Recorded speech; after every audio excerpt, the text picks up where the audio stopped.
मजबूत होगी, इंसाफ मजबूत होगा।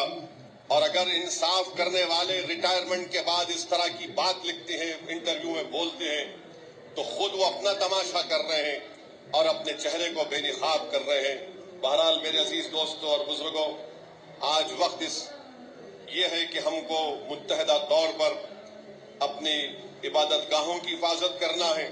और जो फैसला सुप्रीम कोर्ट से आया था, जो आस्था की बुनियाद पर था, आज आप देखते हैं कि 1991 प्लेसेस ऑफ वर्शिप एक्ट होने के बावजूद भी कई मसाजिद के ऊपर केसेस पड़ जाते हैं। और इसी बाबरी मस्जिद के केस में उस जजेस ने लिखा था कि प्लेसेस ऑफ वर्शिप एक्ट का ताल्लुक बेसिक स्ट्रक्चर से है।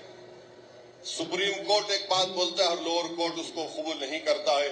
बहरहाल हमको जितनी अल्लाह ने हम तमाम को सलाहियत दी है, हम आइन को मजबूत रखें, कानून की बालादस्ती को बरकरार रखें या रूल ऑफ लॉ को बरकरार रखें और ऐसी ताकतों को पहचाने जो मुल्क के आइन को, इंसाफ को कमजोर करना चाहते हैं। याद रखिए, इस मुल्क का कोई मजहब नहीं है, ये मुल्क तमाम मजहब के मानने वालों का है। अगर कोई ये कहेगा कि मुल्क एक मजहब का है, तो फिर याद रखिए हम उन अजीम आजादी के मुजाहिदीन की कुर्बानी को रायगा जाने देंगे, क्योंकि उस वक्त हिंदू मुसलमानों ने मिलकर, सिखों ने, ईसाइयों ने मिलकर अंग्रेजों से इस मुल्क को आजाद करवाया था। और हमारे बुजुर्गों ने यह ख्वाब देखा था और इसीलिए इस तरह का आइन बनाया, कॉन्स्टिट्यूशन बनाया 1950 में, जो हमने आइन अपने आप को दिया।